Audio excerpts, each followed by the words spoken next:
Imagine a room perfectly silent. It's not the empty silence of absence, but the heavy, deliberate silence of control. Every object sits in its designated place, a testament to order. The books on the shelf are aligned with geometric precision. The single chair faces a window that looks out onto a serene, unchanging landscape. This room is a fortress of calm, a sanctuary engineered against the chaos of the world. Now imagine the man who built this room as a prisoner inside his own head.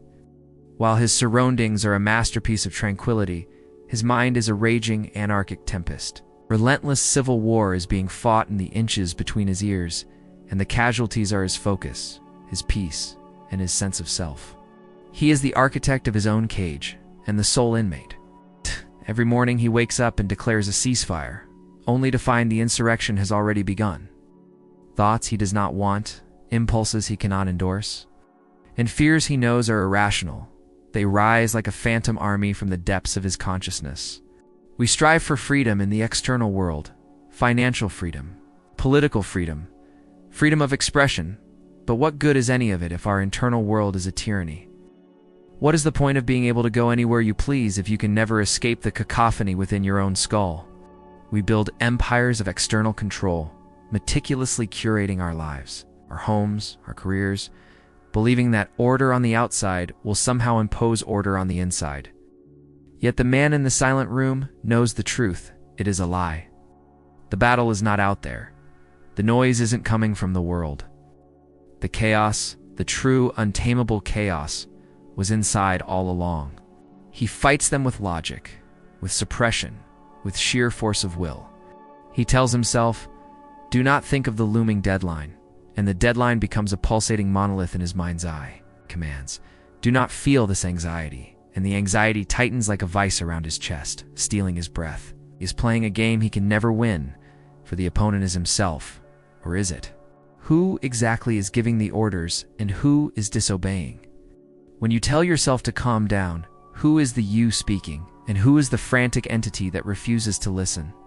We are raised on the myth of the sovereign self, the captain of our own soul, the ghost in the machine who is firmly in control. Yet for so many of us, our internal experience is one of mutiny. We're not steering the ship. We're lashed to the mast, tossed about by the waves of our own automated reactions, emotional storms, and intrusive thoughts. We are haunted by the ghosts of past conversations, tormented by future anxieties, and distracted from the present moment by a relentless inner narrator who seems to have its own agenda. Why does this magnificent instrument, the human brain, which can map the cosmos and compose symphonies, so often feel like a faulty, glitch-ridden machine, a tool that is turned against its user? Is this the price of consciousness? Is this internal schism an unavoidable bug in our evolutionary software? This isn't a story about a single man in a quiet room. It's the story of us. That thing that has been missed is not a secret technique or a forgotten piece of ancient wisdom. It is the very nature of the enemy you believe you are fighting. The problem isn't that your mind is broken.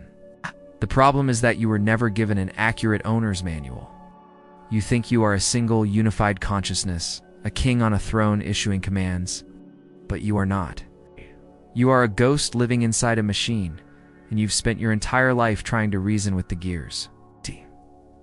The great hidden problem is this: a vast, overwhelming majority of what you think, feel, and do is generated by an ancient automated system operating far below the threshold of your awareness.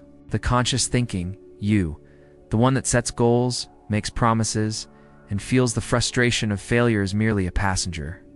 A thin, fragile layer of awareness floating atop a deep, dark ocean of instinct, habit, and programming. The ancient Greeks chiseled "Know thyself" into the temple of Apollo. But what if that is the hardest task of all? For centuries, we've tried to understand this internal division. It is slow, deliberate, logical, and easily exhausted. The Stoics, like the Roman Emperor Marcus Aurelius, didn't talk about stopping their negative thoughts.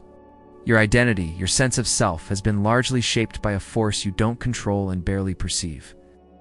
It is the invisible architect of your habits, the puppeteer behind your emotional reactions, the ghostwriter of your most cherished beliefs. But it is also liberating because it means your inner turmoil is not a personal failure. You are not weak-willed or broken for failing to tame the storm. You are simply using the wrong strategy. You are trying to shout orders at a machine that doesn't understand language. You are trying to reason with an echo. The tension you feel is the friction between the machine's automated output and the story the conscious mind wishes it could tell.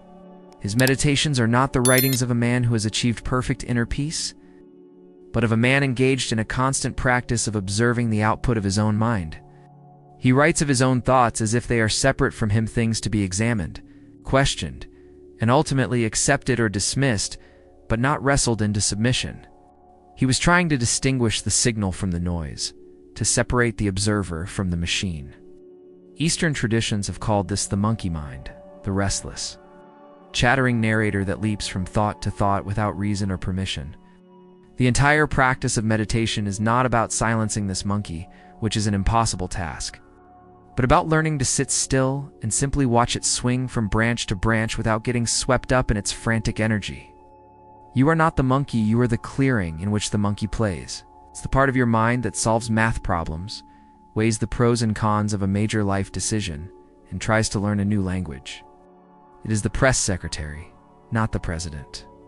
Its primary job most of the time is to watch the output of System 1 and, after the fact, construct a plausible-sounding story to explain why those thoughts and feelings are yours. It is the ultimate rationalization engine. When you snap at a loved one because you're tired and hungry, it's System 1 that throws the punch. It's System 2 that immediately crafts the narrative well. You were being unreasonable, and I had a right to be upset. It creates the illusion of control, the sense that your actions are the result of conscious, deliberate choice, when in reality, they are often the echoes of an automated process you never even witnessed. Freud gave it a name, the unconscious, a roiling cauldron of primal drives, the ID, that our conscious ego desperately tries to manage. But perhaps a more useful map comes from modern psychology. Think of your mind as having two systems. System 1 is the machine. It is fast, intuitive, emotional, and tireless. It is the master of pattern recognition, the source of your gut feelings, your sudden creative insights, and your equally sudden flashes of irrational rage. It's the part of you that can drive a familiar route home, while your conscious mind is lost in thought. The part that forms an instant impression of a stranger, the part that flinches at a loud noise before you even have time to register it, it operates automatically. It is the factory that runs 24/7, churning out thoughts, emotions, and impulses based on a lifetime of programming, evolutionary baggage, and deeply ingrained beliefs. It is the true silent ruler of your inner kingdom. Then there is System 2. That's the voice you identify as you. This isn't just psychology. It's a truth echoed by centuries of philosophy. Its realization is both terrifying and liberating. It's terrifying because it means you are not who you think you are. This shaping of your reality is not a gentle, artistic process. It is a brutal, relentless act of construction. The automatic machine inside you doesn't just suggest feelings or whisper thoughts. It builds the world you perceive, brick by painful brick. This is an ancient survival code, written for a world of lurking predators and sudden death. Your mind is not designed to make you happy. It is designed to keep you alive. And so, the machine is a master of threat detection. Through the process of neuroplasticity, your thoughts carve pathways in your brain. Each time you let the machine's anxiety run unchecked, you are digging that trench deeper, making it the path of least resistance for all future thoughts. You are, quite literally, practicing how to be the person you don't want to be. This process is then amplified by the world around you. Cultural conditioning provides the master script for your machine. It downloads definitions of success, beauty, and failure directly into your automatic operating system before you are even old enough to question them. You find yourself chasing goals that don't make you happy, feeling envy for lives you don't actually want, and judging your own messy, human reality against a photoshopped illusion of perfection. Your machine is running on software written by advertisers, and by societal pressure, by the unexamined beliefs of previous generations. It scans your past for regrets, your present for flaws, and your future for potential catastrophes. Not by external forces, but by an internal architecture you never consented to. The walls of your prison are the biases that filter your reality. The bars on the window are the neural pathways you've unintentionally reinforced. And the warden is a cultural narrative that tells you This is all perfectly normal. The unseen consequence is this: a life half-lived, a life spent reacting instead of choosing, a life where the ghost in the machine forgets it is a ghost and believes it is the machine itself. The urgency is palpable, an existential hum beneath the noise of daily life. If your perception of reality is a construct, if your identity is a story, if your emotions are automated reactions, then are you truly living at all? Or are you merely the vessel for a program that is running its course? To escape this trap, to finally break free, requires more than just positive thinking or brute force. This is why a single criticism can wound you more deeply than 100 compliments can heal you. It's why you lie awake at 3 a.m. replaying an awkward conversation from a decade ago, or forecasting a dozen disastrous outcomes for tomorrow's meeting. The machine believes it is protecting you by preparing you for the worst. But in our modern world, it has become the predator itself. It is the source of that low grade. It's a persistent anxiety that hums beneath the surface of modern life, the feeling that something is always fundamentally wrong. It is a rogue architect, and it has built your life while you were busy looking the other way. The consequences of its unseen labor are everywhere, hiding in plain sight. They are the very patterns you mistake for your personality, the cycles you mistake for fate. Think of this machine's primary tools, the cognitive biases, that serve as its twisted, unthinking logic. There is the confirmation bias, the machine's loyal sycophant. It doesn't want truth, it wants comfort. It constructs a fortress of belief around you, then works tirelessly to ensure no challenging information ever gets inside. It directs your gaze towards evidence that proves you right and renders invisible anything that might suggest you are wrong. It is the reason you find yourself in echo chambers, not just online, but inside your own head, where the same opinions are rehearsed into absolute certainty. The machine ensures that your worldview doesn't expand, it only calcifies. Then there is its most powerful and pernicious tool, the negativity bias.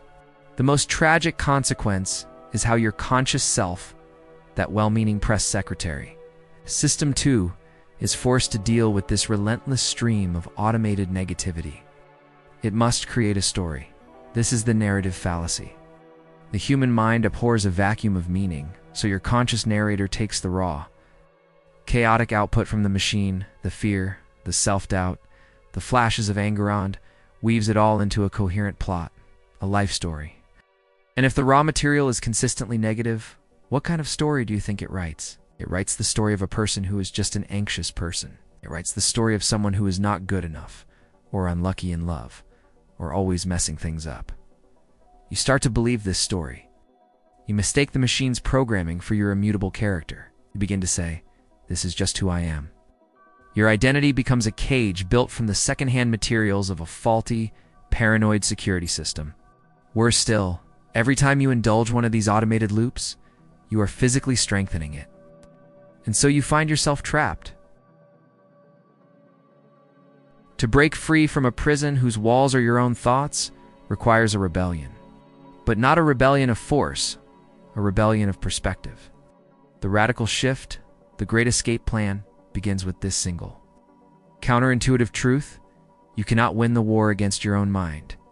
For your entire life, you have been jumping into this river, wrestling with every piece of driftwood, trying to stop the current. It transforms your experience from "I am angry" to "I am a consciousness that is currently observing the sensation of anger." The machine, this automated System 1, thrives on conflict. It is programmed to react to threats. When you meet its creation sphere, jealousy, doubt with calm, non-judgmental acceptance, you are sending a powerful new signal to your brain. The signal says, "This is not a threat. We are safe." You are, in effect, reprogramming your nervous system from the top down. You are teaching the ancient, panicked animal within you that it can finally stand down. When a wave of panic rises, you don't brace against it. You'll learn to surf it. You feel the physical sensations in your body. You watch the catastrophic thoughts scroll across the screen of your mind, and you breathe. Ow. You remain the witness. You trust that the wave will rise, crest, and inevitably fall, as all things do. In that tiny semantic gap lies a universe of freedom. You are the driver, and you have the power to decide whether to follow the machine's automated GPS, which is often stuck on a route leading to old miseries, or to simply ignore its frantic directions and choose a new path. This is not a one-time fix. It is a lifelong practice, a form of mental hygiene. It is the work of a lifetime, captured by the French philosopher Montaigne, who spent decades simply observing the bizarre, contradictory, and often foolish workings of his own mind. He was not trying to perfect himself. He was trying to know himself in all his messy, automated glory. Through this practice, the machine is slowly, quietly transformed from a tyrant into a tool. Its output becomes mere data. A gut feeling is no longer an absolute command. It is a suggestion to be considered. An anxious thought is no longer a prophecy. It is a weather report. You have not conquered your mind by destroying the enemy. You've conquered it by understanding it so completely that it ceases to be your enemy at all. And from this new vantage point, this quiet riverbank of the self, an even deeper truth begins to emerge. The I is no longer fused with the emotion. The observer has separated from the observed. You are no longer the storm. You are the vast, silent sky in which the storm is happening. You are giving the machine's output no fuel, no resistance, no purchase. You treat its chatter not as the voice of God, but as the meaningless static of a radio tuned between stations. You let it be there, but you do not let it be you. This practice of detached observation was the secret of the Stoics. It was the great discovery of the psychiatrist Viktor Frankl, who in the depths of Auschwitz realized that the last of the human freedoms was the ability to choose one's attitude. Between the stimulus of his suffering and his response, he found a space, and in that space was his power. This is that space. You are creating it with your awareness. It is exhausting, and it is pointless. The shift is to realize that you are not the river. You are the riverbank. Your job is not to control the water, but to simply watch it flow. This is the essence of what ancient wisdom traditions called mindfulness. But see it for what it truly is, a revolutionary act of cognitive defiance. It is the practice of metacognition, of thinking about your thinking. When a thought of anxiety arises from the machine, you do not engage it. You do not argue with it or try to push it away. You simply notice it. You hold it in your awareness, gently, without judgment. You label it. Ah, there's the machine, producing a thought of anxiety. Or, this is a feeling of anger arising. As long as you are fighting, you have already lost, because the struggle itself is the machine's source of power. Every ounce of energy you spend resisting a thought, suppressing an emotion, or battling an urge is a signal to your ancient brain that this thing is a genuine threat. You are validating the alarm, empowering the very phantom you wish to exercise. The way out is not to fight harder. It is to lay down your arms. It is to stop being a soldier in the war and become the silent, neutral observer of the battlefield. This is the beginning of freedom, the art of separating from the machine. Imagine you are standing on the bank of a raging river, filled with the debris of your thoughts, emotions, and impulses. This simple act of labeling is a profound psychological lever. This is the ultimate counterintuitive solution: acceptance. It's not acceptance as resignation, but as a powerfully strategic known resistance. This is how you reclaim control. It's not by grabbing the steering wheel from the machine, but by realizing you were never the car to begin with. From that quiet riverbank of the self, you have learned to watch the storm without being swept away. You have separated the observer from the machine. You have found the space between stimulus and response. But this is not the end of the journey. It is the final doorway. It is the same system that produces the fierce, primal urge to protect your children. A place like one of those abandoned theme parks, a discovery island of the soul. For years, the grand designs of your conscious mind have been left to decay, and the wild, untamable nature of the machine has overgrown the paths. It seems chaotic, perhaps even dangerous. The old structures of who you thought you should be are covered in the vines of instinct and emotion. But the journey is not about bulldozing these ruins to build a sterile new plaza. It is about becoming a brave explorer of your own interior. It is about walking these forgotten paths with curiosity, not with fear. To look at the ruins of an old belief and understand the story of why it was built. To see the wild, untamed growth not as a mess, but as a sign of incredible life. You realize the park was never truly abandoned. The life force was always there. It is the engine of empathy that allows you to feel another's pain. That narrative fallacy which trapped you in limiting stories? It is the very same mechanism that allows you to create art, to tell stories, to build cultures, and to find meaning in a meaningless universe. The emotional irrationality that you tried to suppress, it is the wellspring of passion, of courage, of falling in love, of standing in speechless awe before a sunset. You were trying to get rid of the darkness, not realizing it is what allows you to see the stars. To conquer your mind is to finally embrace it in its totality, to understand that its light and its shadow are inseparable parts of the same beautiful, terrifying, glorious whole, and the truth waiting on the other side is the most powerful realization of all. The machine is not your enemy. It is not a flaw in your design. It is not a bug to be fixed or a tyrant to be overthrown. This is the ultimate paradigm shift. The conquest of the mind is not a conquest of victory. It is a conquest of reunification. The goal was never to become a perfectly rational, detached observer, a ghost floating in a void of pure logic. That would be a sterile, colorless existence. The goal is to integrate the ghost back into the machine, to fuse the wisdom of the observer with the vibrant, chaotic energy of the observed. The entire struggle, all the years of inner conflict, suddenly becomes clear. It wasn't a sign that you were broken. It was the friction of a consciousness that had not yet learned how to dance with itself. You were holding the world's most magnificent instrument, capable of producing profound art and boundless love, and you were trying to use it as a hammer. The problem was never the instrument, it was the instruction manual. Look again at the machine's so-called flaws. It's that negativity bias, which caused you so much anxiety. Think of your inner world not as a fortress to be defended, but as a lost landscape waiting to be rediscovered. This is how you break free. You stop trying to pave over your own nature and instead learn to navigate its jungles. You learn to listen to the machine's whispers of intuition, to harness its flashes of creative lightning, to honor its waves of emotion as messengers, not as masters. You become a collaborator with your own life force. The man who has conquered his own mind is not a man who has achieved a state of permanent robotic calm. He is a man who can stand in the heart of the storm and feel the rain on his face with a sense of profound gratitude, for he knows that the storm is what makes the flowers grow.